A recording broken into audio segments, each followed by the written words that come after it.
Y desde el 6 de febrero se está celebrando a nivel mundial los Juegos Olímpicos. No he tenido la oportunidad de ver ni uno solo, pero en algún momento libre que tengo me gusta ver juegos que uno no ve siempre. Uno puede disfrutar del fútbol, del básquet, de otros deportes que son más populares, pero los Juegos Olímpicos, una de las características que me agrada de ver cada tanto se hacen, no todos los años, es deportes que no son comunes, no son populares por lo menos. Son deportes que, digamos, no son de consumo rápido. Por ejemplo, no sé si alguno ha visto el deporte que para nosotros ni siquiera califica como deporte, como argentino, el curling o el curling. ¿Vieron eso que hacen en el hielo? Que tiran esa bola gigante en el hielo y va arrastrando, y otros van como lo que hacía mi mamá, que secaba el piso rápido. Y dice, ¿de qué se trata? Es un deporte que demanda la misma agilidad que el ajedrez.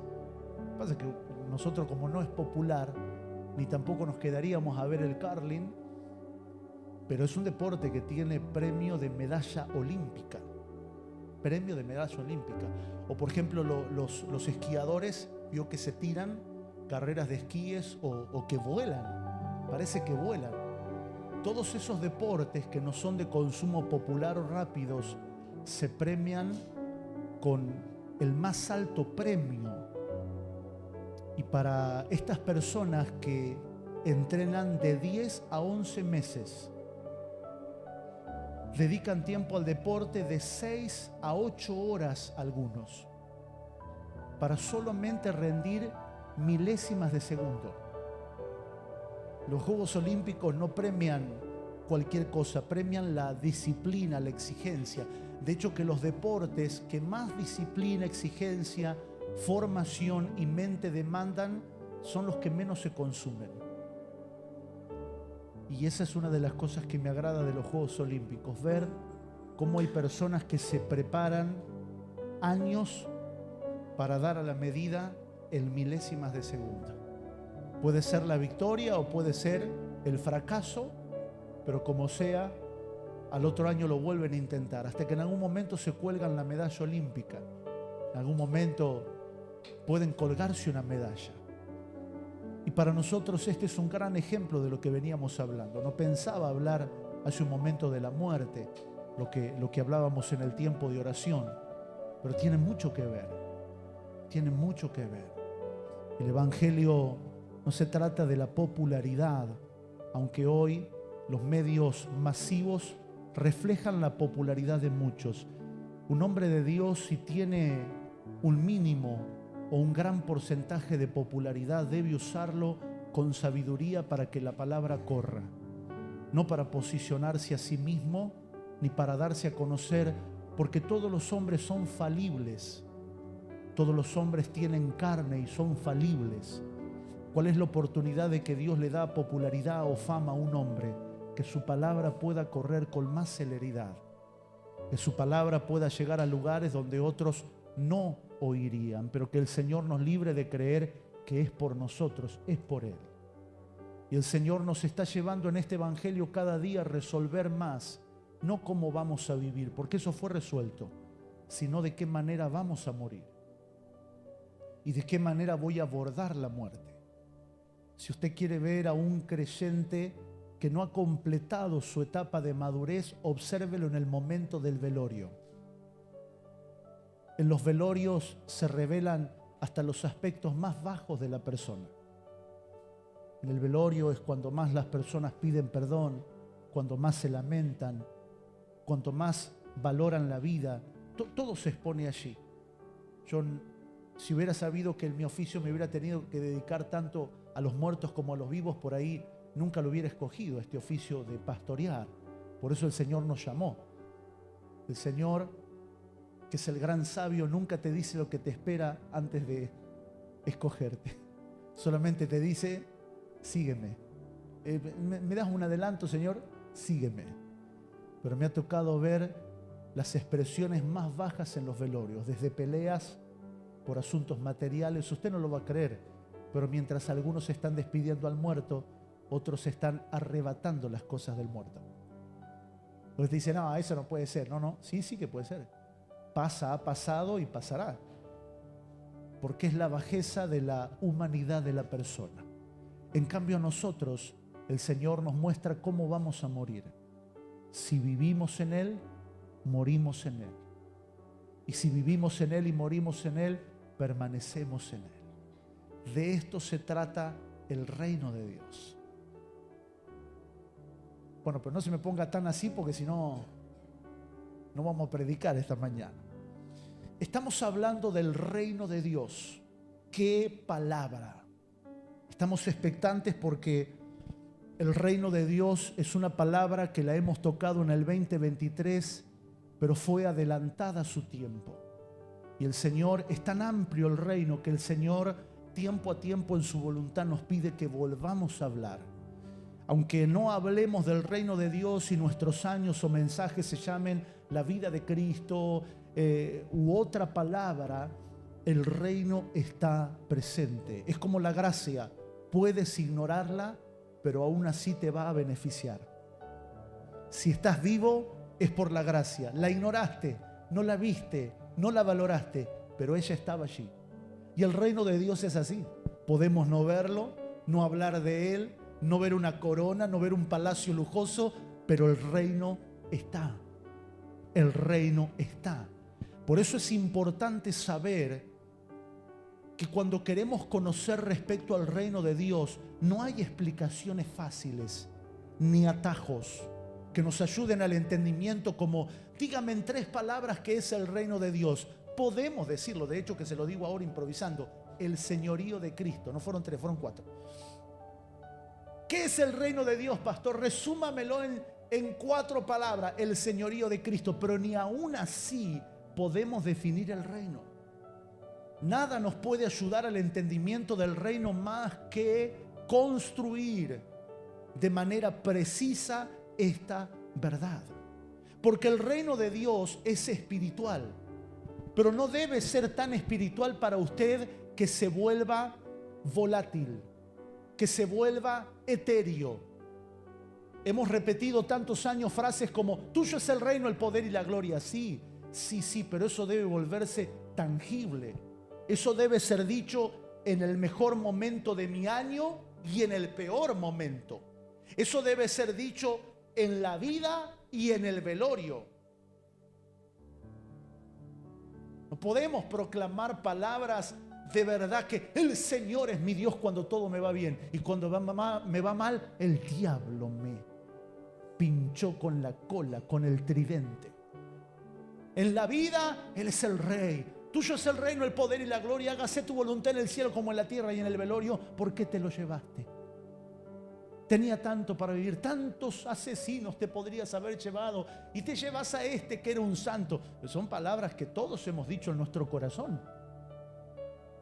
Nadie debería sentirse culpable porque es la expresión de nuestra naturaleza. Es que Dios no opera de llevarse al más malo y dejar vivo al mejor. Hay una operación gubernamental de por qué Dios a algunos da vida y a otros da muerte. Y es algo que no vamos a entender completamente, pero debemos construir. Amados, si usted quiere anotar, el reino de Dios lo gobierna todo. El reino de Dios lo gobierna todo, pero no lo gobierna todo a tu favor. Lo gobierna todo conforme a su plan. Por eso, si una obsesión debemos tener es conocer el plan de Dios, conocer el diseño de Dios.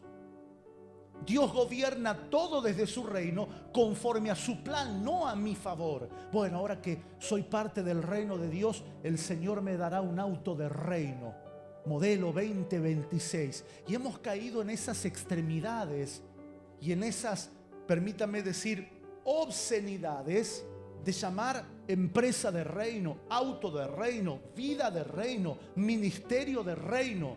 Lo único que podríamos nombrar y trabajar sería una cultura de reino, como nos enseñó la pastora Romina. Pero nada de esta tierra físico y tangible puede dar testimonio del reino de Dios porque es espiritual. Pero anote esta palabra si puede anotar. El reino de Dios lo gobierna todo. Y a medida que vayamos conociendo al Señor, Él nos irá revelando a nuestro espíritu este reino espiritual. Es muy difícil entenderlo. Cuando los discípulos oyeron a Jesús hablar de reino, lo confrontaron con Roma. Bien, le darás al César su merecido. Claro, ¿cuál era la imagen de reino más cercana que tenían los discípulos? David.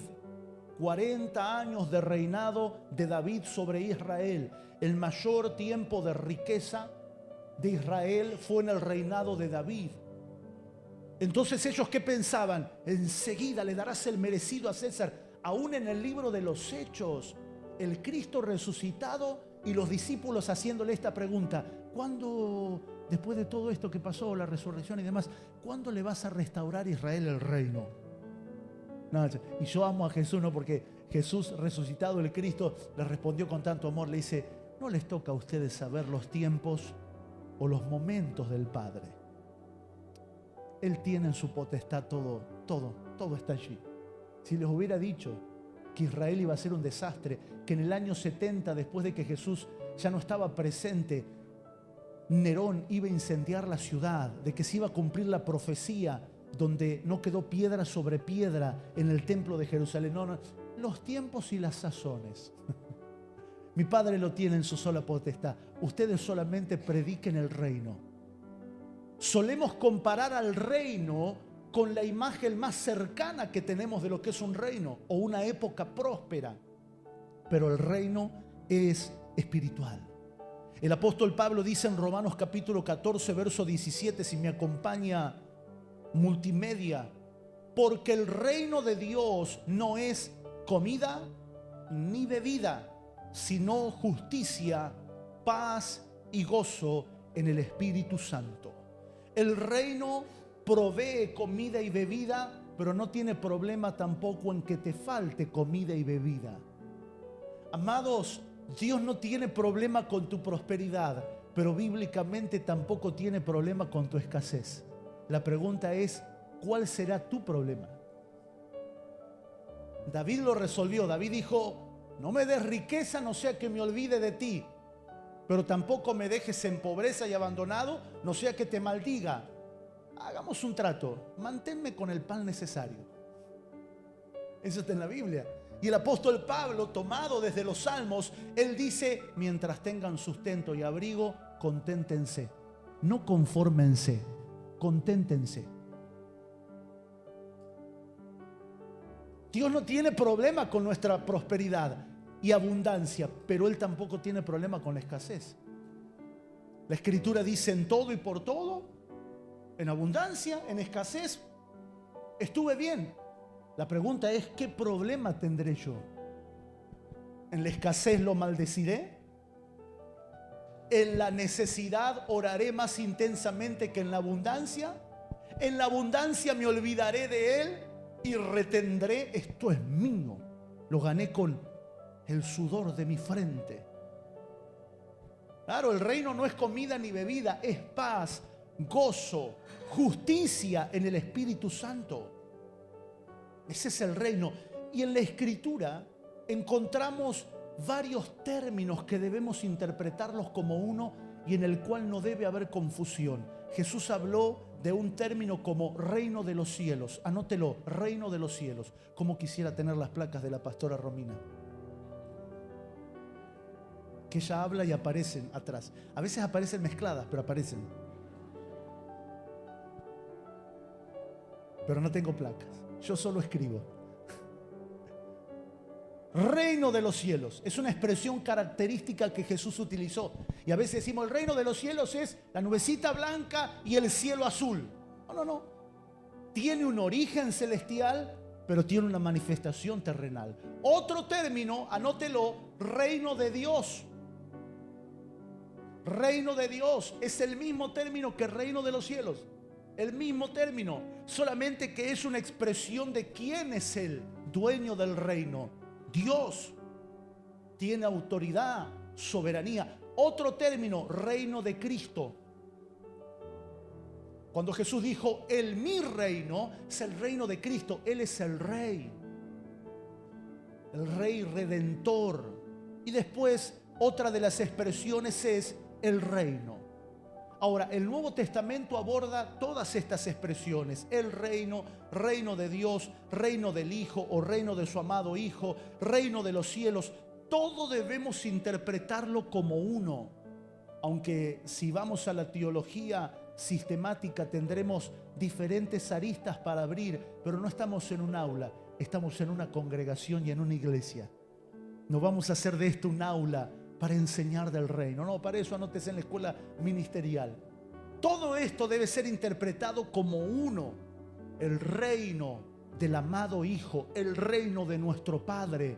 Él es el juez, Él es el legislador, Él es el canciller, Él es el que obra con justicia. Su justicia no se compara a ninguna justicia de este mundo, porque la justicia de este mundo es injusta aun cuando hace justicia. Porque cuando usted le da muerte a un culpable, hay una familia inocente que sufre. ¿Y cómo ayudar al víctima sin castigar al culpable? ¿Y cómo castigar al culpable sin que sufran otros inocentes? La justicia del mundo es paja, es polvo que se lo lleva el viento.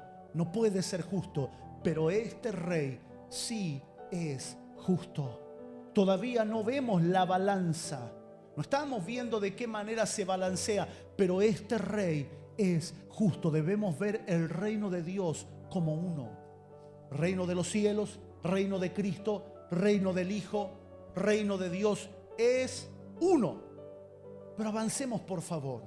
Vamos a hablar algunos momentos, y esta mañana quiero hablarles acerca del funcionamiento del reino de Dios. ¿Cuántos quieren saber cómo funciona el reino? Amén. Hemos sabido cómo funciona la democracia, hemos sabido cómo funciona un gobierno de facto, hemos sabido cómo funciona un gobierno republicano, un gobierno demócrata, varios aspectos de la política humana, varios aspectos de la república y de las Naciones Unidas. Lo sabemos, o por lo menos en lo que a mí respecta. Antes de abordar este tema me he bañado de bastante estudio como para tener un pequeño aspecto en mi mente que necesita aprender. No siempre nosotros podemos comenzar explicando el funcionamiento del reino de manera natural, para decirle, como nos explicó la pastora Romina, la división de poderes en la democracia. Una democracia es democracia porque el poder no se concentra en una persona, se concentra en muchas personas. En una teocracia, en un gobierno de reino, todo el poder está en el rey. Pero en un gobierno humano, el poder está dividido. Eso es lo que asegura y garantiza que no haya una sola persona que tome las decisiones. ¿Por qué? Porque el ser humano es corrupto, porque su naturaleza está pendiente y tiende a corromperse. Pero no siempre podemos explicar esto porque es una realidad espiritual. Debemos percibirlo, debemos discernirlo. Le decía a mis hijos, y perdón que vuelva al tema, pero no es porque sea recurrente, sino porque sea aleccionador. Mis hijos desde muy chiquitito me acompañan a los velorios, porque he entendido que ellos tienen que saber tanto los aspectos de la vida como de la muerte. Y le decía, cuando vos ves un cajón, ¿qué ves, hijo?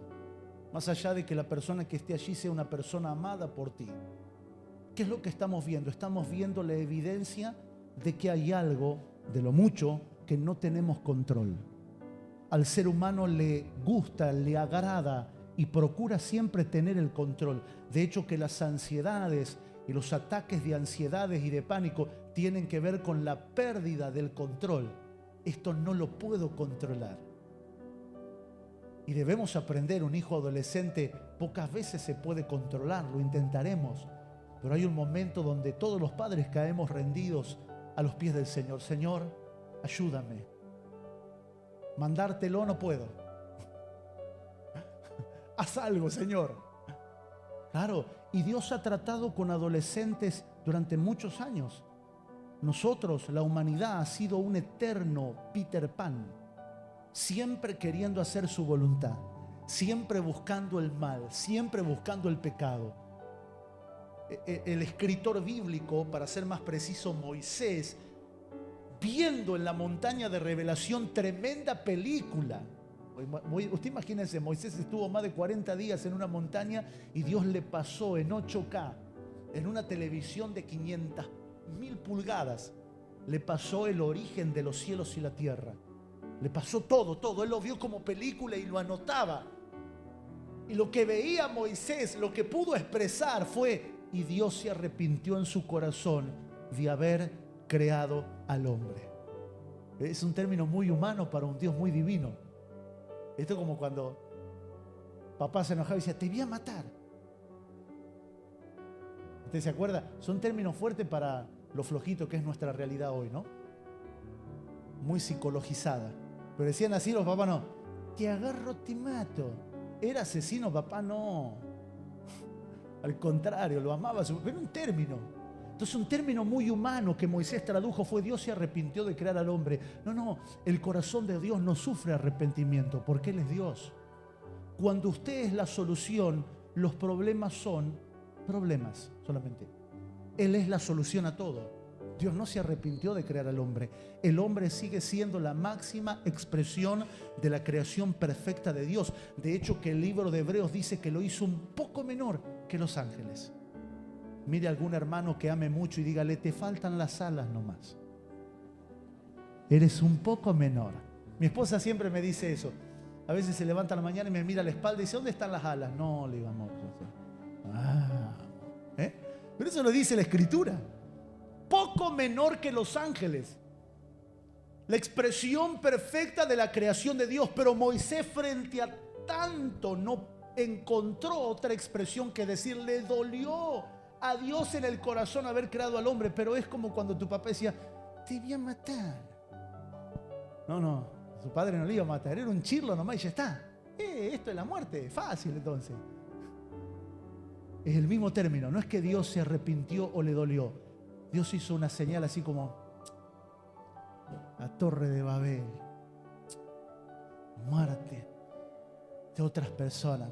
Y el Señor corrigiendo el curso, ejerciendo como juez legal, como legislador. Ese es el reino de Dios. Ahora, ¿qué hace Jesús cuando quiere explicar el reino? Se dispone a hablar de los reinos que Dios creó. No hay mejor manera de explicar el funcionamiento del reino de Dios hablando de los reinos de Dios. Y vamos a tratar de expresarlo en orden. Lo primero que debemos aprender del reino de Dios es aprendiendo desde los reinos que Él creó. Levante su mano para dar tiempo a los que escriben y diga: aprendiendo el reino, observando los reinos que Él creó. Para aprender el reino de Dios, Jesús hizo foco en los reinos de la creación. Reinos que Dios Padre había creado por medio de Cristo su Hijo y que funcionaban y funcionan desde antes que el hombre existiese. Por ejemplo, el reino animal. El reino animal sufrió tanto como el hombre. El asunto del pecado lo sufrió. Fue corrompido por el pecado también. Pero aún así, el reino animal, el reino vegetal, el reino mineral, el reino agrícola, todos los reinos, todos ellos tienen algo en común. Fueron creados por Dios. Por lo tanto, lo que tú y yo interpretamos como injusto es el reino de Dios. ¿No le ha pasado de entrar a la casa de alguna persona cercana y disgustarte con algo que está ahí? Yo nunca hubiera pintado esa pared de ese color. Claro, pero no es tu casa. ¿No le ha pasado de ver la actitud de los hijos o ver la mesa o un adorno y te dice: ay, yo nunca pondría la alpargata arriba de la mesa? Y usted va a casa donde la tiene de adorno a la alpargata. Claro, no es tu casa, es la casa del que vive allí. Cada vez que usted vea algo en el reino de Dios que le disguste, déjeme decirle algo: es su reino, no el tuyo. Debemos aprender a vivir con la humildad de respetar a nuestra autoridad superior que ha hecho en su reino como Él quiere. Y una de las evidencias de los reinos que Dios creó es la permanencia. Escuchamos que hay especies que dejaron de existir. Escuchamos que los minerales de la tierra se van a acabar. Escuchamos que el agua tiene un tiempo limitado. Oímos, pero confía en el Señor. Los reinos son de Él. Si el reino de Dios es inconmovible, los reinos que Él ha puesto son inconmovibles en su función también, porque obedecen al orden establecido por el Creador. Hablábamos en una juntada, pero no queda bien, sino en una reunión de apóstoles y pastores. Y uno de los apóstoles que más sabiduría tiene, en mi opinión, sobre algunos asuntos, él dijo esta palabra: la tierra salió del agua. Claro, y para tener esa referencia no hay que estudiar historia ni física, hay que ir a la Biblia, y lo dice la Biblia. De hecho que mi memoria bíblica me fallaba, estaba así con cara como desconcertado, y me dijo: búscalo, está en tal libro. Busqué, está ahí. La palabra dice que la tierra salió del agua. Todo fue creado desde el agua. ¿Por qué? Porque el agua simboliza la palabra. Entonces, cuando oímos palabras como el agua se va a acabar, vendrán días de mucha sed, que la gente no tendrá agua, la potabilización del agua puede acabarse, pero el agua que Dios creó no se va a acabar nunca. Pero tenemos una tendencia y un agrado, hasta le diría curiosamente un agrado a pensar que esta tierra será así. Nuestros hijos ven películas de zombi y del famoso Apocalipsis. Si supieran que Apocalipsis significa revelación de Cristo, ¿no? Pero está como título en todas las películas de desastre y de conmoción. La palabra Apocalipsis es una palabra buena, tiene mala fama. Es como el nombre Judas. El nombre Judas es un nombre hermoso. El nombre Judas es el mismo nombre que Judá o alabanza. Eso significa Judas. Nadie le pondría a su sobrino Judas. Además, antes en la iglesia decíamos: esta es la piel de Judas. Y si supiéramos que Judas significa alabanza o el que alaba a Dios, pero tiene mala fama porque uno lo representó mal. Y el nombre Apocalipsis es una palabra teatral, apocaluptus. Apocaluptus significa corran el telón, porque lo mejor está pasando detrás de la tela. Y cuando se corre el telón, están los actores, está la obra de teatro, y uno disfruta y al final aplaude. Todo termina en el final feliz. Pero hoy Apocalipsis es el nombre de las películas de zombie, el nombre del fin del mundo. Y hasta tenemos una tendencia agradable, pensar que vamos a terminar todos mordiendo a nuestro hermano, ¿no? Algunos en la pandemia pensaban eso. Ya se habían calzado un arpón acá, un cuchillo acá, y andaban, que nadie se transforme en COVID, porque tenemos ese pensamiento. Y algunas teologías humanas han alimentado esa concupiscencia. Este mundo se va a acabar. Miraba estos días la tormenta invernal en Estados Unidos. La gente comprando, metiéndose en sus casas. Un momento terrible. Y cuando todos piensan que la tierra se va a destruir, renace todo de nuevo. Me tocó estar en el sur predicando cuando el volcán Pehuenche erupcionó. Llegué al sur y era una nube. No sé cómo aterrizó el avión, pero una nube de ceniza. Estábamos enseñando la escuela en la iglesia, y cuando salíamos afuera, los autos parecía que habían esparcido ceniza en todos lados. Y algunos sufrían problemas respiratorios, decían que la ciudad iba a desaparecer. Y después todo lo que es la parte de Bariloche y la Patagonia renació mejor. Y ya salieron los científicos: es que la ceniza se viene a la tierra. Pero cuando estábamos en medio de la ceniza todos se quejaban. No tenemos gobierno de los reinos de Dios y no tenemos certeza de qué pasará. El hombre hace alusiones: se acabará el agua, la tierra se destruirá, los muertos comenzarán a vivir y morderán a la gente. Pero la verdad es que los reinos de Dios obedecen a Dios, porque es el Creador el que los estableció. Por eso Jesús habló del reino usando los reinos. Dígalo conmigo: Jesús enseñó el reino usando los reinos.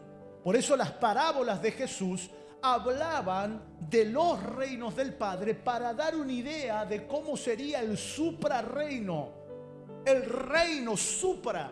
el mayor reino, el reino de Dios en la tierra. El reino animal. Jesús dijo, las aves no cosechan, no siembran, no trabajan. Mi Padre las alimenta. Algunos vagos estarían contentos con esa palabra. Ninguno está acá. Acá todos son trabajadores. Pero algunos vagos dirían, yo quiero vivir en ese reino. Vamos a orar que el Señor te haga ave entonces. ¿No? Pero así dijo Jesús. Jesús dijo, vean, las aves, mi Padre las alimenta. No trabajan, no cosechan, no siembran y mi Padre les acerca el alimento. Uno de los principios primordiales del reino animal es sustento y provisión. Cuando usted ve esas imágenes del león comiendo y dice, ay, pobrecita la cebra. El león está orando y dando gracias por la comida. ¿Y quién acercó esa cebra? ¿Quién hace nacer los animales? ¿Qué es lo? Dentro de todo el estado de corrupción hay un gobierno superior. Porque yo mismo le he enseñado que los reinos fueron corrompidos por el pecado y institucional y originalmente no funcionarían así. Pero aún en medio de la corrupción del pecado, el reino sigue funcionando. Hay sustento, hay provisión, hay dependencia. Usted quizás nunca vea un ave orando, nunca vea un animal con un enfoque de oración, ni congregando a la iglesia de los leones o los perros a la iglesia de los perros, pero usted sabrá que en el instinto animal hay una dependencia absoluta de lo que Dios hará. Una dependencia absoluta, un orden. Salomón utilizó los proverbios. Miren la hormiga, mira la araña, que la encuentras en los palacios de los reyes. Mira, mira, mira, mira el conejo. Mira, dice Job dice que Dios le privó de sabiduría al avestruz y abandona sus huevos con el peligro de cualquier animal lo pise, porque Dios le privó. Luego los escritos bíblicos dirán que el caballo no le teme a la lanza, no le teme a la espada, porque Dios le dio la fuerza. El reino animal es un reino de Dios. Ahora ponga la mano en su pecho y diga, ¿de qué manera será en el suprarreino? Diga conmigo, en el reino eterno. Diga conmigo, en el reino inconmovible. Usted imagínese si Dios alimenta a un animal. Va a sonar fea la frase, pero no es intencional. ¿Cómo no lo va a alimentar a usted? No se ofenda a nadie, ¿eh? No fue intencional, es parte de la didáctica pedagógica. Si Dios alimenta una ave, ¿cómo no va a alimentarlo usted? Les conté que cuando estuve en Venezuela, mis hermanos venezolanos me llenaron de testimonios de cómo fueron alimentados milagrosamente. Les conté el que se perdió el testimonio de las gallinas gorditas y blancas, que uno entró para la casa del vecino, el otro era 24 de diciembre, y el pastor que me contó dice, pastor, esto es muy triste, dice que era 24 de diciembre y él dice que salió a la puerta, no tenían nada para comer, y él dijo, bueno, esta noche nos vamos a acostar temprano. Y dice que él estaba en la puerta de la casa y estaba orando y decía, Señor, te doy gracias en todo. No había nadie en la calle. Dice que enfrente sale la vecina. Estaban los dos ahí. Dice que de repente de la esquina empiezan a caminar dos gallinas, blancas y gorditas. De verdad, ¿eh? Caminando.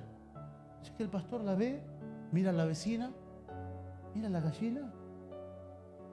Esperaban que venga alguien atrás, se escapó. Dice que la gallina, una entró a la casa de la vecina y otra entró a la casa de él. Se miraron así, cerraron la puerta y voy a decirlo delicadamente, y esa noche celebraron la Navidad. Claro, el pastor vio mi cara y me dice, pastor, yo le garantizo que al otro día, después que me lo comí, ¿no?, salí a buscar al dueño. Ya la había comido. Y dice que nadie había criado una gallina ni tenía suelto gallinas. Claro, la incredulidad que nos hace pensar, era de alguien. Dios se ocupa de lo suyo. Y como esos testimonios les puedo contar muchísimos que me hicieron derramar lágrimas en la mesa de mis hermanos venezolanos, comidas aparecer en la mesa, personajes que no saben quiénes eran, pasando por la casa y dejando pan, harina, pan para la arepa. Él cuida de los suyos. Claro, usted no ha pasado hambre. Yo no he pasado hambre. Para nosotros el alimento no es un asunto así como, nos falta. No, al contrario. 2 por 3 tenemos que andar haciendo té de ajenjo porque todos andan intoxicados, buscando buscapina. Porque, me duele la panza, deje de comer. Pero vayamos a hablar con nuestros hermanos cubanos. Vayamos a Cuba un momentito, donde ellos verdaderamente no tienen el alimento básico y donde hoy solo tienen al día 4 a 5 horas o 6 horas de luz. Cuba está en colapso. Esta semana nos reunimos a orar por Cuba con algunos pastores. En colapso está Cuba, colapsando. Entonces estos testimonios a nosotros no nos suenan mucho así como, el Señor provee, porque la comida no es un problema y espero que siga así, que nunca tengas que pasar hambre. Pero cuántas veces el Señor provee. Me han contado apóstoles amigos de estar en aeropuertos y tener solamente un sándwich para comer y acercarse a una persona pidiéndote si le puedes compartir. Nos ha pasado en Tucumán cuando vivíamos con mi esposa, de tener que comprar comida para las personas de la calle que te pedían dinero para gastarlo en las drogas. Y nosotros vení, te voy a comprar algo para comer. Él sustenta en este reino. ¿Hay alguien que está a punto de casarse? ¿Hay alguien que tiene la economía básica? El Señor es tu sustento. Nunca le creas al amparo de un sueldo. Nunca te refugies bajo la sombrilla de una provisión financiera. Él es tu sustento. Él es tu sustento. Te ha dado tierra, te ha dado fuerza. Él sustenta. Avancemos, por favor. Reino, antes de avanzar, den un aplauso al Señor por esa palabra. Celebremos al Señor. Aleluya. Qué glorioso es el Señor. Reino vegetal. Jesús habló de las flores del campo. Miren las flores del campo. Ni Salomón se vistió como ella. Miren, las flores del campo no trabajan, no cosen. Claro, en aquel tiempo uno se tenía que hacer la ropa o había personas que te hacían la ropa. Hoy nosotros pasamos por las vidrieras de las ropas más caras y terminamos en el chino. Esta es una realidad de muchos, ¿no? Que digan, mira qué lindo que está. Cuando averigua el precio y dice, no, está más lindo el vaquero del chino. Del otro lado. Bueno, ¿cómo voy a pagar un vaquero 300.000 pesos? Vemos la ropa. Porque una cosa es lo que te gusta con los ojos, otra cosa es el precio. Y en aquel tiempo, los mejores textiles hilaban, cosían. Y Jesús dice, miren las flores, no tejen, no hilan. Y las visto mejor que Salomón. Salomón nunca pudo tener el púrpura, ni el carmesí, ni el azul que yo le doy a mis flores. ¿Qué significa eso? Que la belleza, el cuidado, es del Señor. Nada te hermosea más que la gracia. Nada. Y usted puede ser feo como yo, pero usted lo ve y dice, qué lindo. Nunca vi a un pastor una vez decir, qué lindo. Pero no es que sea lindo porque es feo. Hay una hermosura, es la gracia. La Biblia dice que la hermosura de Jesús no era la apariencia, dice, porque la gracia se derramó sobre él. Mujeres quieren ser hermosas, no se logran mostrando partes del cuerpo. Si usted puede cuidarse, haga todo lo necesario para cuidarse. No hay problema con eso. Tenemos esa cultura en esta congregación de cuidarnos, no hay problema. Pero lo que te hermosea no es tu cuerpo o mostrar una curva de tu cuerpo o mostrar el pelo de tu cuerpo o algo. Lo que te hermosea es la gracia. Los salmistas describieron a Jesús no por su aspecto físico. Dice, es el más hermoso de los hijos de los hombres porque la gracia se derramó sobre él. Vamos a ver una generación de muchachos y muchachas bellos y preciosos en la gracia. En la gracia. Cuando la gracia se derrama sobre un hombre, sobre una mujer de Dios, se vuelve hermoso, se vuelve hermosa. Mujeres, esposas, no traten de competir con la belleza del mundo. No hay manera de ganarle a esa belleza opaca, vacía, pasajera. Llénate de gracia. Ya no va a faltar algún avispado que ponga salón de belleza la gracia. Por favor, que Laura Isabel no tome esa idea. La gracia se derrama aquí en este salón, pero cuando la gracia se derrama sobre un hombre o una mujer de Dios, hay una hermosura. Hay una hermosura. Eso es lo que las flores reflejan en el reino. Ponga la mano en su pecho, usted que está preocupado por la vejez, que se te están cayendo los dientes, el pelo. La vejez responde a la gravedad, se cae todo. Ponga la mano en su pecho, diga: Él es mi belleza, Él es mi cuidado, y tendré permanencia más allá del esfuerzo humano. Por eso la palabra le dice a los jóvenes: no te confíes en tu fuerza, no te confíes en tu juventud, fíate de Jehová. Fíate de Jehová. Mujeres, varones, quien te aprecia hoy por lo que se ve, mañana te desechará por lo que se ve también. Pero si alguien te elige hoy por la gracia que no se ve, pero se puede apreciar, mañana permanecerá mientras la gracia permanezca. Probablemente seamos los seres más horrendos del planeta sin la gracia de Dios. Pero con la gracia de Dios somos los más hermosos. Por favor, algún esposo mire a su esposa, y los solteros lloren. Miren a su esposa y dígale: sos lo más hermoso por la gracia del Señor. Por la gracia del Señor. Alguna esposa puede tirarle ese piropo al esposo: sos el más hermoso de los hijos de los hombres, me dice mi esposa. Amén, amén. Gloria al Señor. Yo quiero predicar serio, pero ustedes me hacen hacer chiste. El reino agrícola. El reino agrícola, Jesús habló de la viña, Jesús habló del trigo, Jesús habló de la cizaña. El principio del reino agrícola es que todo lo sembrado da fruto. Que todo lo que lleva un tiempo, un proceso y una estabilidad dará fruto. No te apresures, pastor. No crezco. No recibo el ministerio. No me reconocen. Tranquilo, mira el reino agrícola.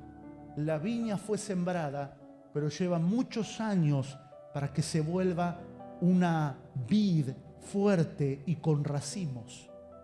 ¿A cuántos han tenido la experiencia de plantar un árbol desde que era un bebecito pequeñito? A ver, ¿cuántos han tenido esa experiencia? Y después ver cómo el tronco se vuelve fuerte, se vuelve grande. Usted dice: wow, tantos años esperando, por fin me da sombra. Yo planté un árbol, de hecho que voy plantando como 7 u 8 árboles, y me los preparé, los árboles que planté en la casa que estaba anteriormente, los fui podando y les hice así como no tengo garage, lo hice así para que me dé sombra en el sol y metía los autos abajo. Lo que tuve que esperarlo para que dé sombra. Y si el Señor pudiera hablar hoy con muchos de nosotros, diría: lo que te estoy esperando. Hace años te sembré la palabra, te esperé. Te di casa, te di sustento, te di hijo, te favorecí en el matrimonio, te sustenté en las pruebas. ¿Y para cuándo? Pero ahí está la ley del reino agrícola. La viña, el trigo, a través del proceso y del tiempo, dará fruto. Diga conmigo: cada reino funciona conforme la autoridad del que los creó. El reino mineral, el Mateo capítulo 13 lo venimos enseñando en los varones. El reino mineral que habla de la tierra. La palabra habla del oro, habla de la plata, habla del níquel. Tesoros que la tierra tenía escondido. Dios escondió el oro dentro de la veta de la montaña, en lo profundo de los ríos. La ciencia puede tener una explicación. Hace unos años atrás me dediqué a estudiar los diamantes y descubrí que los diamantes son el fruto del aislamiento y la falta de oxígeno frente a la presión de las placas tectónicas de la tierra. Nace un diamante. De hecho, que el diamante en sí tiene la misma consistencia que un carbón. Solo es diamante por un proceso de presión. Sé que una prédica hace unos años atrás, no sé cómo se llamaba, diamantes en carbón, una cosa así, carbones en diamante, una prédica hace muchos años atrás, donde me había dedicado a estudiar los minerales y descubrí que un carbón se puede convertir en un diamante. Lo que hace falta es ese proceso de presión y falta de oxígeno, falta matarlo al carbón para que se vuelva un diamante. Ese proceso lo hace la tierra a través de años. A través de años. El reino mineral responde a la voluntad de Dios. La tierra le responde a Dios. Puede haber espinos que ahogan la palabra, puede haber aves que se alimenten de la semilla, puede haber sol que seque a la planta porque no tiene raíz, pero hay una tierra que obedece a Dios y da fruto. Es extraordinario, los reinos le responden. Cuando parecía que el oro y la plata marcaba el rumbo de la macroeconomía, aparece en lo que Argentina es muy rica, y tierras como Ucrania que están en guerra y otros lugares más son extremadamente ricos, lo que se conoce como las tierras raras o los minerales extraños, que lo utiliza toda la tecnología para trabajar con ellos. Los teléfonos están hechos de esos, las baterías. En Argentina la recorre el litio, la línea de litio que marca todo lo que es América. Está en Argentina. Y hasta hace un tiempo atrás se estabilizaba la riqueza por el oro, por la plata, pero hoy son esos minerales. Hay guerras en las naciones, porque quien maneje la tecnología marcará el avance del ejército. Todo eso le responde al Señor. La tierra le responde al Señor. ¿Quién iba a decir años más tarde que el celular también estaba escondido en el hueco de la montaña? Todo salió de Él. Amados, Dios ha creado cosas que nosotros no teníamos idea hasta que el hombre las formó. Las trajo bajo la invención. ¿Cuántas cosas tiene este reino para producir al que cree? Levante su mano, porque este reino es más fuerte que la muerte. Este reino es más fuerte que una economía argentina o latinoamericana. Este reino es más fuerte que tus números, que tu administración. Este reino es más fuerte que tu circunstancia. Este reino, que es el reino de Dios, funciona a la obediencia de su voz. Por eso, para finalizar, quiero hablarles de este sonido. El sonido de la voz. Porque Hebreos capítulo 12 nos habla del reino inconmovible. Déjenmelo en pantalla, por favor. Hebreos capítulo número 12, verso número 28. Lo tocó la pastora Romina. Quiero hablarles para finalizar de este sonido. El reino de Dios, como todos los reinos, funcionan por el sonido de su voz. Obedecen al sonido de su voz. El sonido de nuestra voz cambia conforme las circunstancias. El sonido de nuestra voz, lo poco, lo mucho que conocemos de sonido, música, cambia conforme las circunstancias. Cuando yo le explicaba esto la vez pasada a mis hijos, que antes los coros que se cantaban tenían más tonalidades menores, o no, eran como más melancólicos. Seguirte solo a ti, Señor, ¿no? Temas más antiguos eran más tonos menores. Después los temas de alegría eran temas en tonos mayores, ¿no? ¿Sí? No hay Dios tan grande como tú, y ahí estábamos todos alegres. Pero cuando se cantaba temas en tonos menores, como nos entristecíamos el violín. Nosotros conocemos de sonido por la música, por la voz. ¿Qué hijo no sabe obedecer el sonido a la voz de tu padre cuando habla fuerte y con voz de mando? El sonido de la voz de la madre cuando habla dulce o cuando habla severo. Pero el sonido de la voz de Dios es inconmovible. Por eso es que el hombre le ha tratado de darle sonido a la voz de Dios. Algunos actores de Hollywood le han puesto un sonido potente, otras veces le hemos puesto un sonido de tristeza, pero el sonido del evangelio, el sonido de la voz de Dios es inconmovible. Y el reino responde al sonido de su voz. Por eso los discípulos no entendían cómo la tormenta le obedecía. ¿Quién es este hombre que la tormenta le obedece?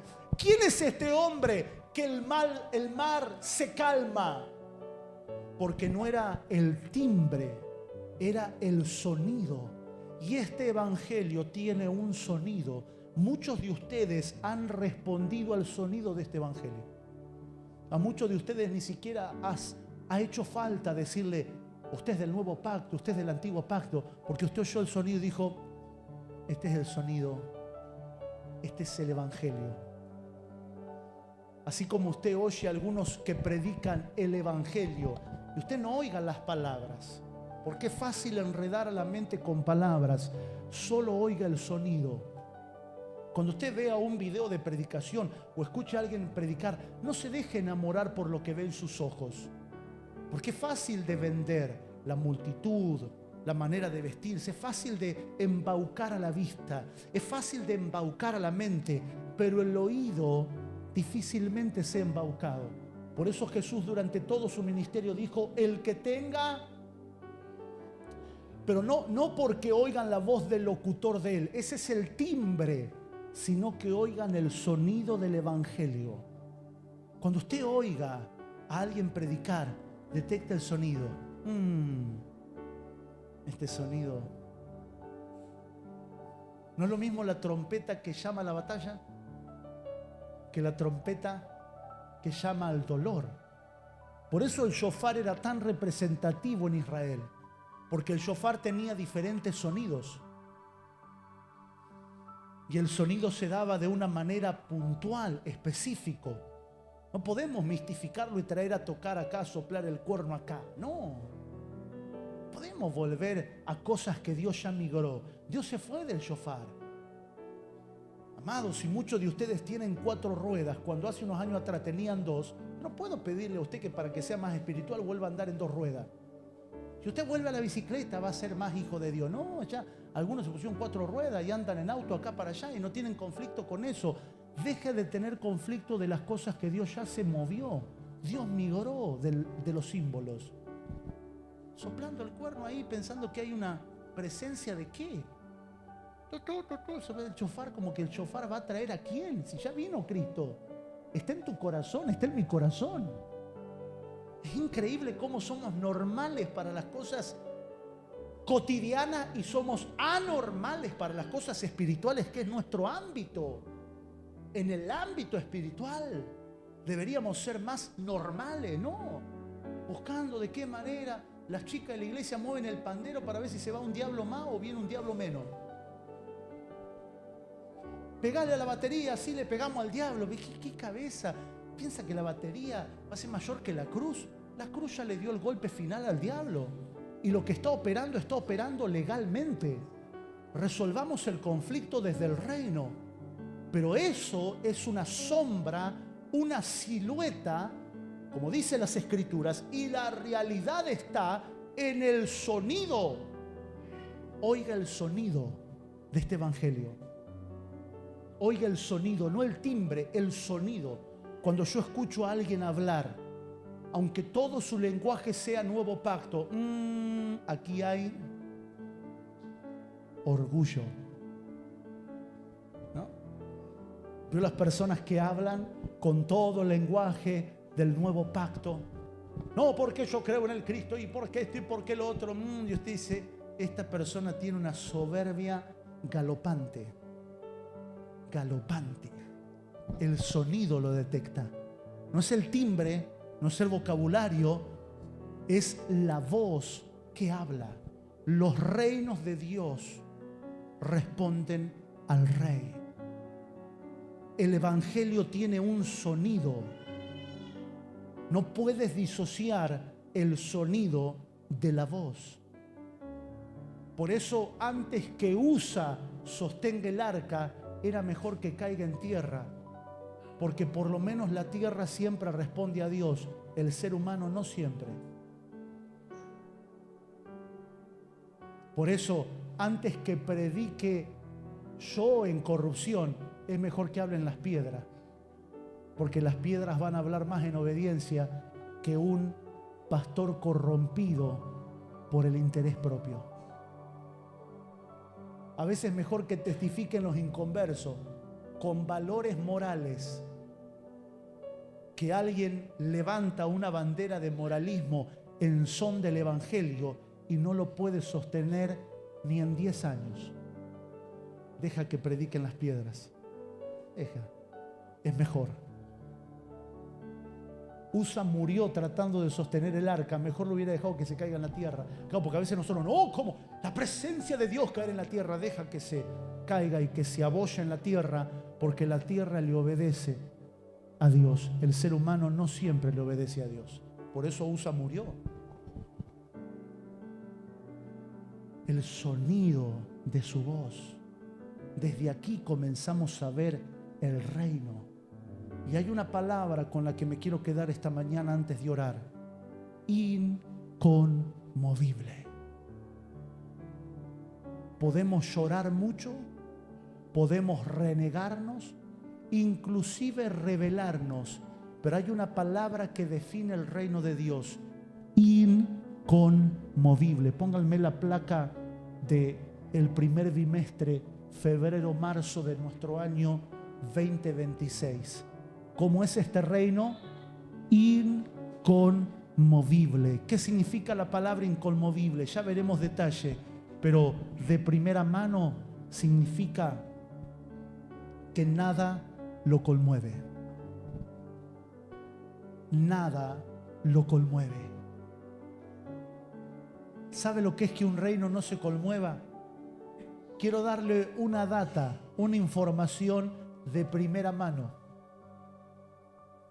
Los 5 reinos más poderosos e imperios que existieron en la tierra fueron destruidos por una piedrita, a la que Daniel llamó delante de Nabucodonosor reino de Dios. Yo sé que algunos venezolanos piensan que para liberar Venezuela se precisa todo el ejército de Donald Trump.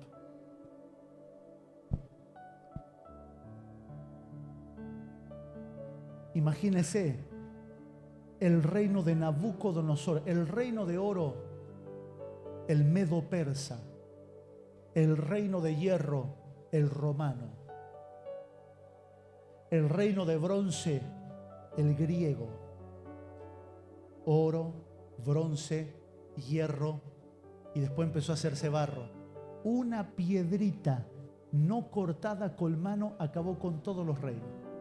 Sé que la humanidad ha sufrido con Hitler tratando de imponer nuevamente un imperio. Fracasó. Sé que la humanidad y nuestros países vecinos en Latinoamérica han sufrido con dictadores, los cuales están cayendo poco a poco, luego de años. Cuba creo que tiene 70 años de comunismo, si no me equivoco. Están cayendo poco a poco, porque el único reino que permanece y no se conmueve es el de Dios. ¿Usted piensa que este reino permitirá que el mundo se transforme en un desierto de sal? No, porque eso ya ocurrió.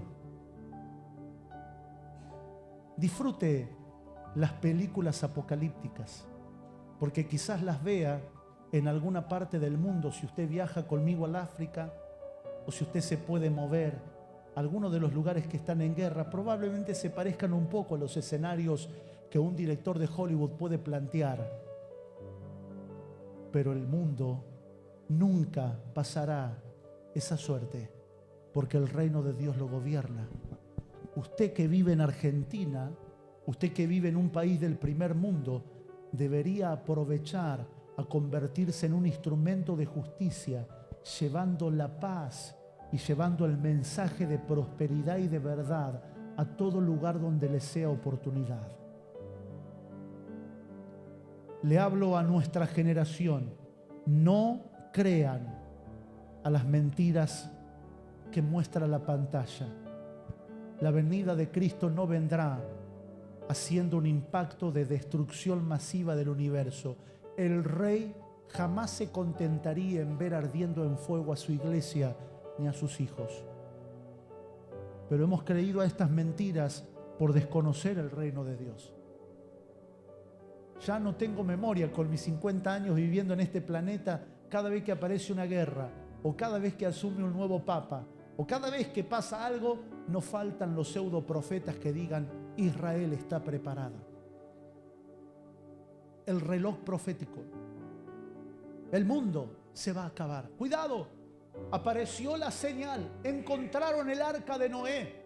Se encontró la daga del destino. Ya en mis 50 años, capaz que podríamos charlar con alguno que tenga más años y esté más cansado que yo de escuchar estas pseudo profecías que no tienen sustento ni respaldo bíblico, que son producto de una imaginación no docta, sino neófita en la escatología escritural. El Rey está en su trono. Gracias por su entusiasmo. El Rey está en su trono. Tus ojos humanos y engañados por la comodidad humana no lo pueden ver, pero lo vas a comenzar a ver.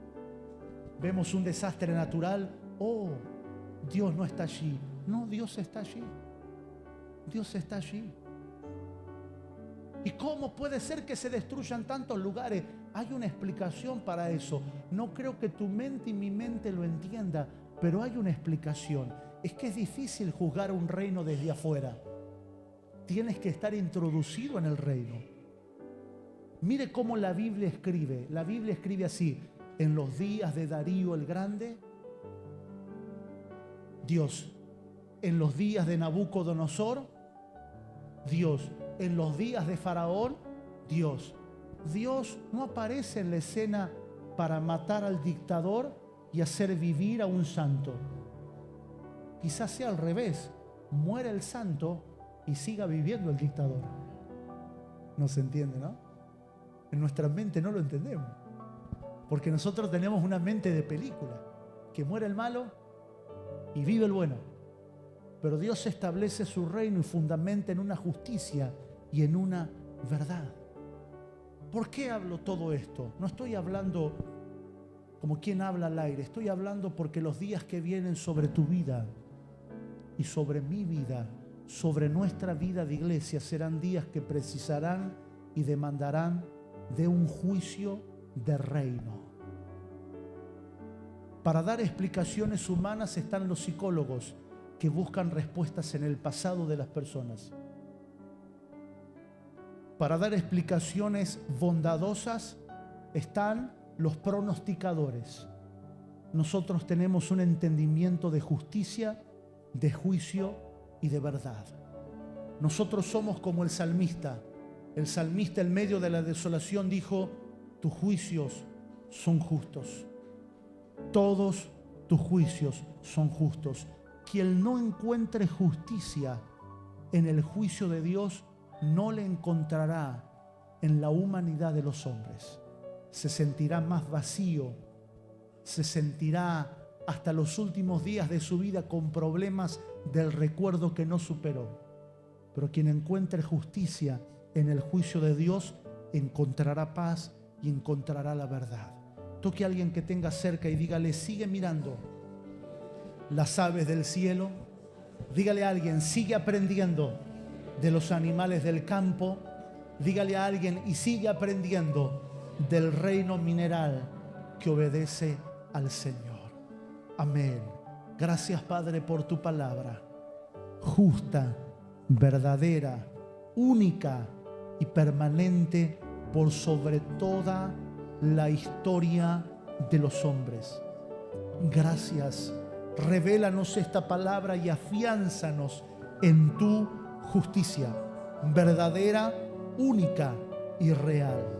Gracias, Señor. Amén. Amén. Gloria al Señor.